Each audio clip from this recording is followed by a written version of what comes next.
CMR ఇప్పుడు మరింత వైభవంగా విశాలంగా మన ఉప్పల్లో గ్రాండ్ రీఓపెనింగ్ 28 మార్చ్.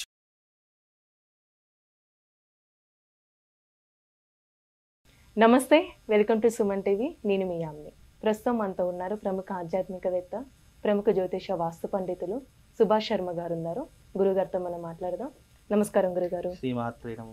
గురుగారు, మనకి ఈ నెలలో సంకష్టహర చతుర్థి వస్తుంది కాబట్టి ఆ రోజు ప్రత్యేకంగా ఏ విధంగా గణపతిని ఆరాధిస్తే మంచిది? కొంతమందికి జాతకంలో దోషాలు కూడా ఉంటాయి కదా, వాళ్ళు ఏ విధంగా చేస్తే మంచిది? చాలా మంచి ప్రశ్న, తప్పకుండా తెలియజేస్తాను. ముందుగా ప్రేక్షకులందరికీ శ్రీమాత్రే నమః, శ్రీ గురుభ్యో నమః.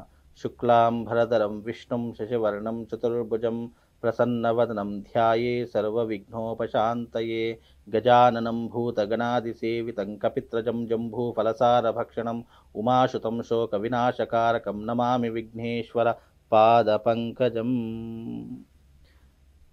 సంకష్టహర చతుర్థి అనేటటువంటిది మనిషి జీవితంలో ఉన్నటువంటి సంకష్టములు అంటే కష్టములను హరింపజేసేటటువంటిదే సంకష్టహర చతుర్థి. చతుర్థి అనేటటువంటిది చాలా ప్రత్యేకమైనటువంటి తిథి, అలాగే గణపతికి ఇష్టమైనటువంటి తిథి. ఈ సంకష్టహర చతుర్థి వ్రతము చాలామంది ఆరాధన చేస్తూ ఉంటారు, దీనిని ఒక వ్రతంలా చేసుకుంటూ ఉంటారు. సంకష్టహర చతుర్థి వచ్చింది అంటే కనుక గణపతి ఆలయాలన్నీ కూడా కిటకిటలాడుతూ ఉంటాయి. ఆ రోజున ప్రత్యేకంగా వ్రతం చేస్తూ ఉంటారు. దానికి సంబంధించినటువంటి పురాణ గాథ కూడా మనకు ఆ కథలో అనేటటువంటి చెప్తూ ఉంటారు. అయితే సంకష్టహర చతుర్థి అనేటటువంటిది మనిషి ఎన్నో రకాలైనటువంటి ప్రయత్నాలు తమ జీవిత సాధన కోసం చేస్తూ ఉంటారు. కానీ కొన్ని ప్రయత్నాలు విఫలమవుతూ ఉంటాయి.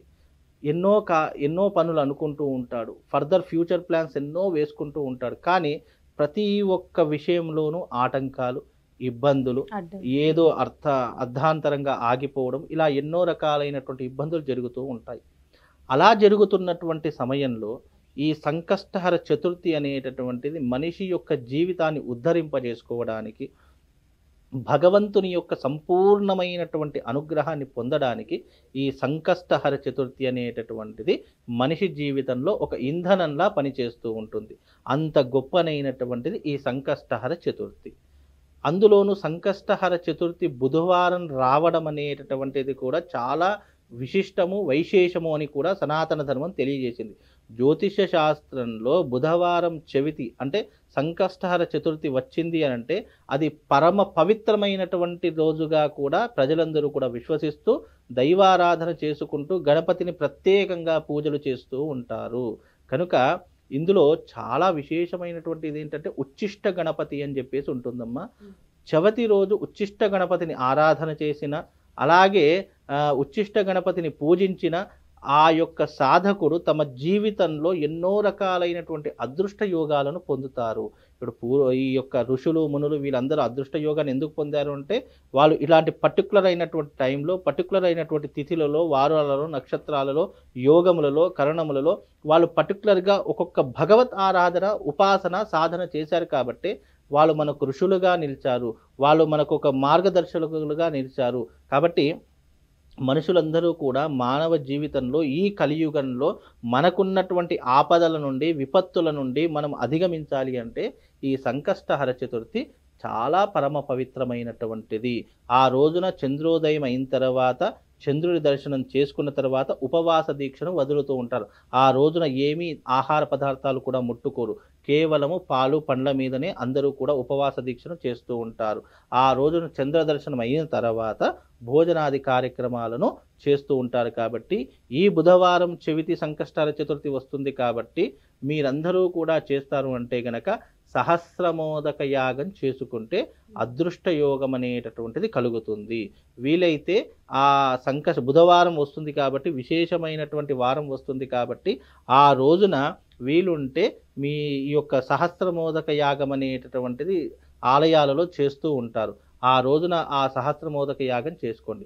లేదు ఇంట్లోనే చేసుకునేటటువంటి వారు చక్కగా ఆ బుధవారం రోజున సంకష్టహర చతుర్థి వస్తుంది కాబట్టి ఇంట్లోనే ఒక పీటను ఏర్పాటు చేసుకొని చక్కగా దానిపైన గణపతి యొక్క విగ్రహాన్ని కానీ, గణపతి యొక్క ఫోటోని కానీ పెట్టుకొని, కలశాన్ని పెట్టుకొని ఆ రోజున గణపతి యొక్క నామస్మరణ చేసుకుంటూ షోడశోపచార పూజ చేసుకోండి.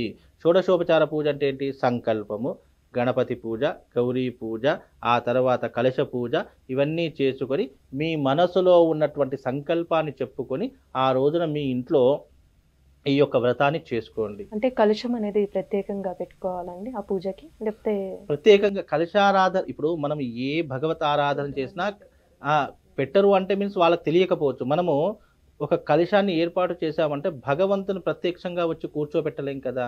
ఆ స్థానంలో మనం ఏం చేస్తామంటే కలశ స్థాపన చేసి దానినే గణపతి యొక్క ఆరాధన చేస్తూ ఉంటాము. ఆ గణపతిలో ఆ యొక్క కలశంలోనే మనం గణపతిని ఆవాహన చేస్తాము. ఆ కలశంలోనే సమస్త దేవతలను ఆవాహన చేస్తాము. ఎప్పుడైతే మనం కలశ స్థాపన చేస్తామో అదే ఆ యొక్క మనం ఏదైతే విగ్రహాన్ని అని అనుకుంటున్నామో, ఏదైతే ఒక రూపాన్ని తలుచుకొని మనం పూజ చేస్తున్నామో ఆ రూపము కలశ యొక్క స్థాపనలో కూర్చున్నాడు. ఆ యొక్క గణపతే ఈ కలశ రూపంలో కూర్చుని మనం ఆ కలశానికి షోడశోపచార పూజ, అలాగే ఆ కలశానికి అభిషేకము, ఆ కలశానికి అష్టోత్తరము, ఆ కలశానికి అన్నీ చేస్తాం. కాబట్టి కలశం అనేటటువంటిది పూర్ణ కుంభము అని అంటాము. ఆ పూర్ణ కుంభంలో ఎవరుంటారు అంటే మనం ఏ దేవతనైతే ఆరాధన చేస్తున్నామో ఆ దేవత ప్రత్యేకంగా ఆ కలశంలో కొలువై ఉంటాడు. అందుకే కలశం పెట్టుకొని పూజ చేయడం అనేటటువంటి మనకు సనాతన ధర్మంలో ఒక పద్ధతిగా చెప్పారు. ఆ రోజున చక్కగా గణపతిని ఆరాధన చేసుకొని ఆ రోజున చేయవలసినటువంటి క్రతువు ఏమిటంటే గణపతికి ఇష్టమైనటువంటి అటుకులు, బెల్లము గణపతికి నైవేద్యంగా పెట్టాలి. అలాగే ఆ రోజున సాయంకాలం అయ్యింది, 6 నుంచి 7 ప్రాంతం అయ్యింది అంటే ఇంటి కడప ప్రధాన గుమ్మం ఏదైతే ఉంటుందో ఆ గుమ్మాన్ని పసుపుతో మన నీళ్లతో కడిగేసి పసుపుతో ముగ్గు వేసేసి చక్కగా దాని మీద పసుపు కుంకుమ వేసి అక్షంతులు వేసి 5 పువ్వులు పెట్టి ఆ కడపకు ఇరువైపులా దీపాలు వెలిగించాలి. సంకష్టహర చతుర్థి రోజు కడప మీద ఎవరైతే దీపాలు వెలిగిస్తారో ఆ ఇంటిలోకి లక్ష్మీదేవి ప్రవేశం చేస్తుంది. ఆ లక్ష్మీదేవి ఒకసారి సంకష్టహర చతుర్థి రోజు ఇంట్లో ప్రవేశించింది అంటే చాలు, ఇక ఆ ఇంటిని వదిలిపెట్టి జీవితంలో ఎక్కడికి కూడా వెళ్ళదు. అంత పరమ పవిత్రమైనటువంటిది కనుక ఆ రోజున ఈ నియమాలు పాటించండి. తప్పకుండా ఆ గణపతి యొక్క అనుగ్రహము, లక్ష్మీదేవి యొక్క అనుగ్రహము ఆ ఇంటిల్లిపాది లభిస్తుంది అని చెప్పడంలో ఎలాంటి అతిశయోక్తి లేదు. కనుక ఈ రకమైనటువంటి విధానాన్ని ఆరాధన చేసుకోండి. తప్పకుండా ఆ యొక్క సాధకుడు విజయాన్ని చేకూరుస్తారమ్మా. చాలా చక్కగా తెలియజేశారండి, ధన్యవాదాలు. సుమన్ టీవీలో మీ పర్సనల్ అండ్ బిజినెస్ ప్రమోషన్స్ కోసం కింది నెంబర్కి కాంటాక్ట్ చేయండి.